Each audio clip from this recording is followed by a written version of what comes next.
अपनी आंखें बंद कीजिए, सोचिए वो क्या है जो आपने अभी अपने बच्चे की प्लेट या आपने आज खाया है। आपको लग रहा है वो हेल्दी रोटी है, वो दूध है, वो पनीर है।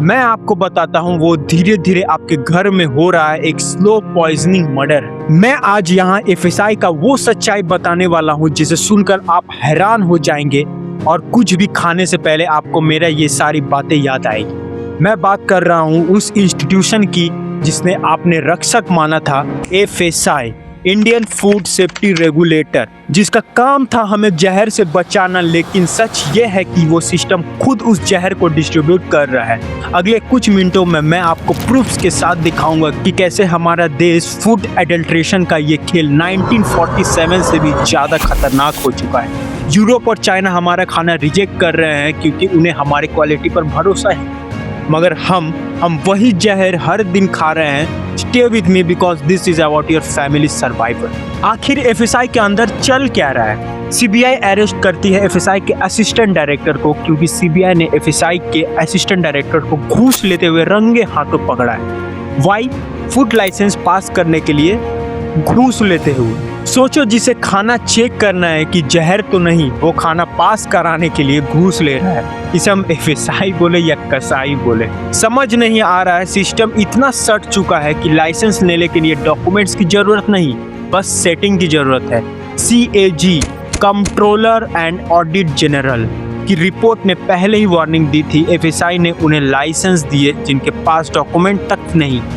ये ईज ऑफ डूइंग बिजनेस नहीं, ये लाइसेंस टू किल है। हम दुनिया में अन्नदाता बनने का सपना देखते हैं, लेकिन रियलिटी क्या है चलिए देखते हैं। मार्केट में जल्द प्रॉफिट के लिए वेजिस को ऑक्सीटोसिन इंजेक्शन दिया जा रहा है। ये सिर्फ प्लांट की ग्रोथ फास्ट नहीं करता, आपकी बॉडी को अंदर से डिस्ट्रॉय करता है। इसका साइड इफेक्ट्स बच्चों में अर्ली प्यूबर्टी, हार्मोनल इम्बैलेंस और सीरियस रिप्रोडक्टिव हेल्थ इशू। बात यहीं खत्म नहीं होती।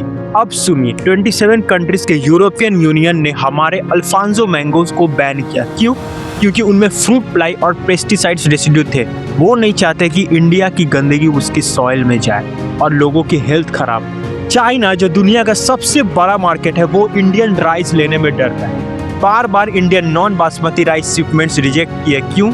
क्योंकि इनमें GMO यानी कि जेनेटिकली मॉडिफाइड ऑर्गेनिज्म का कंटामिनेशन जैसा कंसर्न की वजह से रिजेक्ट किया है। अब आयरनी देखो, फॉरेन मार्केट्स के लिए हम एक्सपोर्ट क्वालिटी का ड्रामा करते हैं, लेकिन डोमेस्टिक मार्केट में वही कचरा, वही पेस्टिसाइड्स। गवर्नमेंट का विजन है एक्सपोर्ट बढ़ाओ, इंपोर्ट कम करो, पर हमारी क्वालिटी दुनिया का स्टैंडर्ड को मैच कर रही है? जब हम क्वालिटी में कॉम्प्रोमाइज करते हैं और एफएसआई का ओवरसाइट लूज होता है तो रिजल्ट क्या होता है? Export reject. अभी देखा ना कैसे नॉन बासमती राइस रिजेक्ट हुआ है बिकॉज ऑफ क्वालिटी इश्यूज। सिर्फ टारगेट पूरा करने से देश अमीर नहीं होगा। जब ग्लोबल मार्केट हमारे माल रिजेक्ट करेंगे तो हमारी ग्लोबल रेपुटेशन भी डाउन होगी। क्वालिटी कंट्रोल के बिना एक्सपोर्ट मोर का सपना सिर्फ सपना ही रह जाएगा। एफएसआई के पास सारी पावर है, फिर भी एनफोर्समेंट जीरो है। रिपोर्ट आती है, कंप्लेन होती है, पर ग्राउंड पर टेस्टिंग कहाँ है? एफएसआई कब तक सोओगे? अब सुनिए सबसे बड़ा झूठ, एक ही ब्रांड, एक ही नाम, लेकिन इंग्रेडिएंट्स बिल्कुल अलग। यूएस और यूके में वही कंपनी नेचुरल कलर्स और रियल इंग्रेडिएंट्स यूज करता है। इंडिया में वही कंपनी आर्टिफिशियल डाइज और पाम ऑयल डालती है। जैसे मैगी और कोल्ड ड्रिंक्स का इंग्रेडिएंट्स लिस्ट चेक कीजिए, वहाँ नेचुरल फ्रूट जूस में नेचुरल इंग्रेडिएंट्स मिलाया होता है, यहाँ आर्टिफिशियल फ्लेवरिंग। वहाँ BHA, BHT और TBHQ प्रिजर्वेटिव रेस्ट्रिक्टेड है, यहाँ खुले आम डाले जाता है।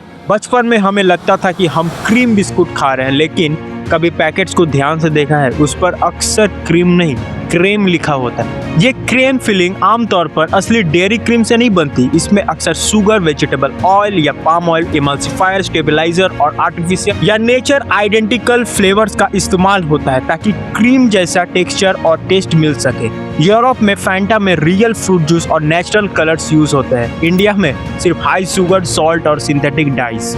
और डेयरी मिल्क जो आप खाते हैं, इंडिया में पाम ऑयल, वेजिटेबल फैट का भरोसा, जबकि वहाँ कोकोआ बटर और मिल्क सॉलिड से बनती है। ग्लोबल कंपनीज हमें लोअर क्वालिटी इंग्रेडिएंट्स क्यों बेच रही है? क्योंकि हमारे फूड स्टैंडर्ड उन्हें अलाउ करती है। चलो ये सब छोड़ो, बच्चों तक को नहीं छोड़ा जा रहा। क्या आपका बेबी जो सेरेलैक खा रहा है वो यूरोप, अमेरिका या जर्मनी में वही इंग्रेडिएंट के साथ मिलता है? बिल्कुल नहीं। रिपोर्ट के हिसाब से इंडिया में बिकने वाले सेरेलैक में हर सर्विंग में almost 3 grams of added sugar होती है, पर वही प्रोडक्ट जब यूरोप, यूके या जर्मनी में मिलता है वहाँ ये नो एडेड शुगर के साथ सेल होती है। ये डबल स्टैंडर्ड क्यों? बेबीज की हेल्थ के लिए स्टैंडर्ड एक ग्लोबल लेवल पर होना चाहिए, शुगर फ्री वहाँ और एडेड शुगर यहाँ। ये कॉम्प्रोमाइज हमारे बच्चों का हेल्थ के साथ क्यों?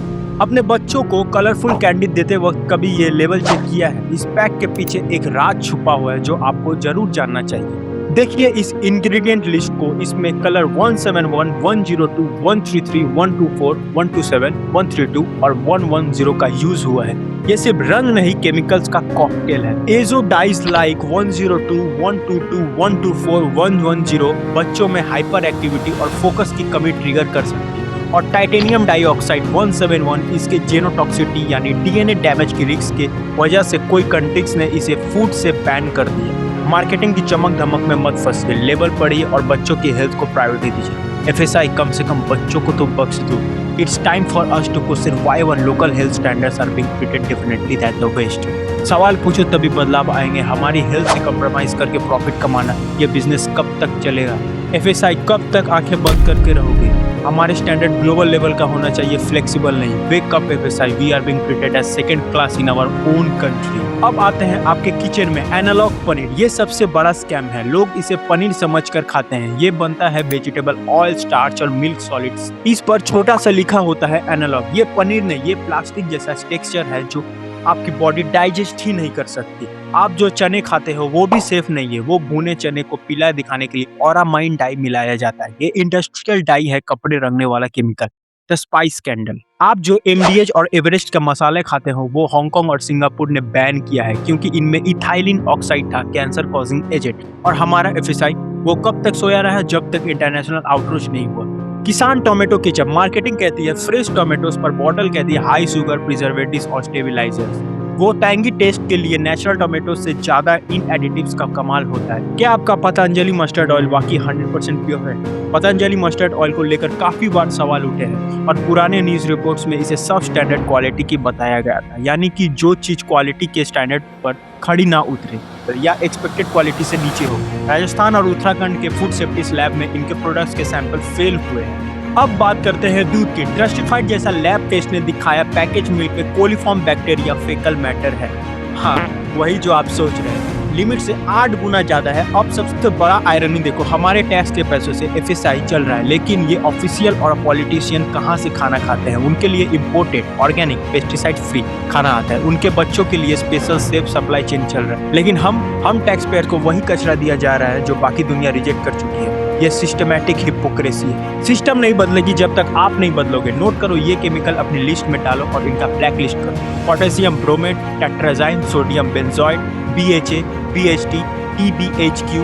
अगर 5 से ज्यादा केमिकल नाम है तो वहीं वापस रख दो। फैक्ट्री मेड खाना बंद करो। अपना लोकल दूध वाला, सब्जी वाला, इन्हें सपोर्ट करो। ये वीडियो सिर्फ एक वार्निंग नहीं है, ये एक डिमांड है। हमें साफ खाना चाहिए।